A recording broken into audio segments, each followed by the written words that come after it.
Welcome to NOTA TV. అందరికీ hi అండి. ముఖ్యంగా జన సైనికులకి, వీర మహిళలకి నాదొక చిన్న విన్నపం అండి.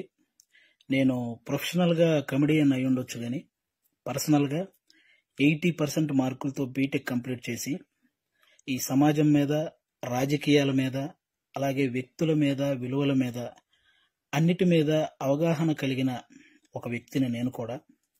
ఆంధ్రప్రదేశ్లో ఓటు హక్కు ఉంది కాబట్టి జరుగుతున్న విషయాల మీద మాట్లాడే హక్కు నాకు కూడా ఉందని నేను మాట్లాడుతున్నాను. అంటే జనసేనకి 24 సీట్లు అని అనౌన్స్ చేయగానే చాలామంది పవన్ కళ్యాణ్ గారిని తిడుతున్నారు, కొంతమంది అలుగుతున్నారు, కొంతమంది అసంతృప్తి చెందుతున్నారు, ఇంకొంతమంది అయితే మోసిన జెండానే కిందేసి కాలుస్తున్నారు, ఇంకొంతమంది అయితే వేసిన స్టిక్కర్స్ను లాగేసి పీకేస్తున్నారు. ఇవన్నీ చూసి నిజంగా మనసుకి చాలా చాలా చాలా బాధ అనిపించింది. ఒక్కసారి ఆవేశంతో కాకుండా మీ ఆత్మసాక్షిగా ఆలోచించి చెప్పండి, తన నమ్ముకున్న ప్రజలను కానీ, తనతో నడుస్తున్న నాయకులను కానీ మోసం చేసే వ్యక్తిత్వం పవన్ కళ్యాణ్ గారికి ఉంటుందా అండి? పెట్టిన పార్టీకి సపోర్ట్ చేసే మనమే ఇంత ఆలోచిస్తే ఒక పార్టీ పెట్టిన వ్యక్తి ఇంకెంత ఆలోచించుంటాడు? ఒక డెసిషన్ తీసుకోవడానికి తనలో తాను ఎంత మదనపడి ఉంటాడు? ఇది ఒక్కసారి ఆలోచించాలని మనస్ఫూర్తిగా కోరుకుంటున్నాను. 10 సంవత్సరాలుగా ఎటువంటి అవినీతి చేయకుండా తన సొంత కష్టార్జితంతో పార్టీని నడుపుతున్న గొప్ప నాయకుడు పవన్ కళ్యాణ్ గారు. అలాంటి వ్యక్తి గురించి మన శత్రువులు మాట్లాడినట్టు మనం కూడా మాట్లాడితే నిజంగా బాధ అనిపించిందండి. అంటే 24 సీట్లు ఏంటి, అదేంటి, ఇదేంటి అని 2019లో కనీసం ఆయన్ను కూడా గెలిపించుకోలేని మనం అదేంటి, ఇదేంటి అని అడిగే హక్కు నిజంగా మనకు ఉందంటారా? అరే, చిన్న పరీక్ష ఫెయిల్ అయితేనే ఇంట్లో నుంచి ఒక 10 రోజులు బయటికి రాము.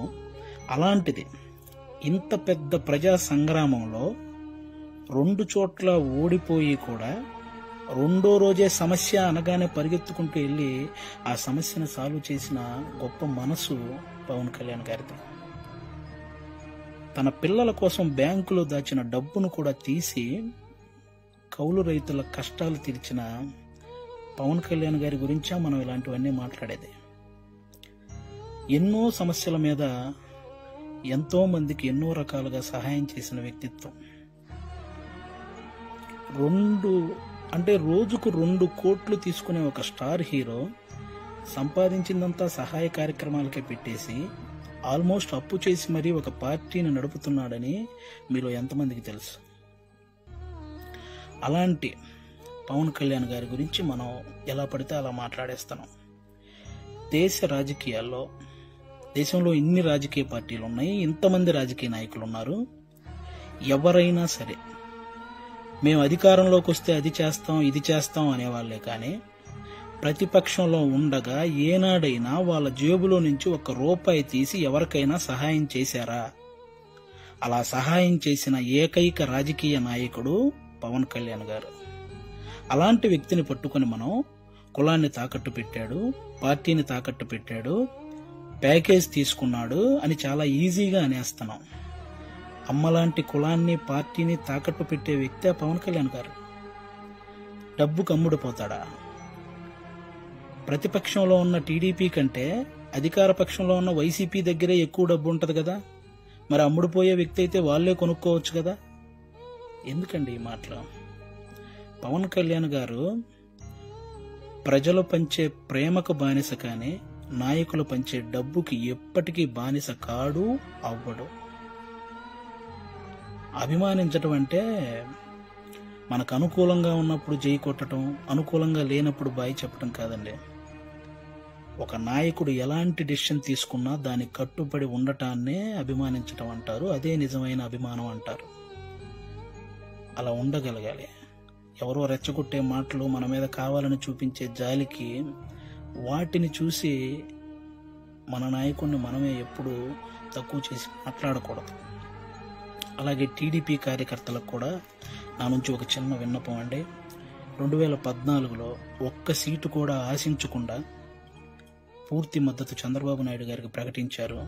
ఆ త్యాగాన్ని గుర్తించాలని మనస్ఫూర్తిగా కోరుకుంటున్నాను.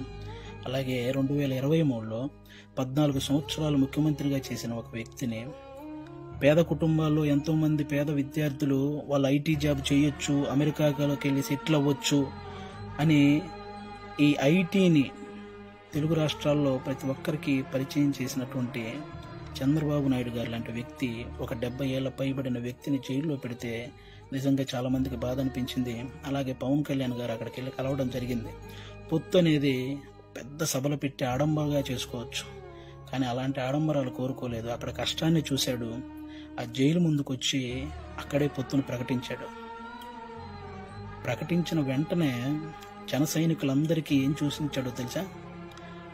అవసరంలో మనం ఆదుకున్నాం కాబట్టి అనవసరంగా టీడీపీని ఎవరైనా తక్కువగా మాట్లాడడం కానీ తప్పుగా మాట్లాడడం కానీ చేయొద్దని జన సైనికులందరికీ సూచించారు. ఒక సభలో మనం మాట్లాడేటప్పుడు జనసేన టీడీపీ అని సంబోధిద్దాం, వాళ్ళు మాట్లాడేటప్పుడు టీడీపీ జనసేన అని సంబోధిస్తారు అని కూడా చెప్పి కార్యకర్తల్లో ఒక ఉత్సాహాన్ని నింపారన్నమాట. అంటే ఒక పొత్తు ధర్మాన్ని ఇంతకంటే నిజాయితీగా పాటించే వ్యక్తి ఎవరైనా ఉంటారా? ఎక్కువ సీట్లు తీసుకుని ఇన్నే గెలిచాడా అనిపించుకోవటం కంటే తక్కువ సీట్లు తీసుకుని అన్నీ గెలిచాడు అనిపించుకోవటం కరెక్ట్ అని భావించి 24 సీట్లకే పరిమితం అయ్యారు. కాబట్టి టీడీపీ కార్యకర్తలందరికీ రేపొద్దున ఆ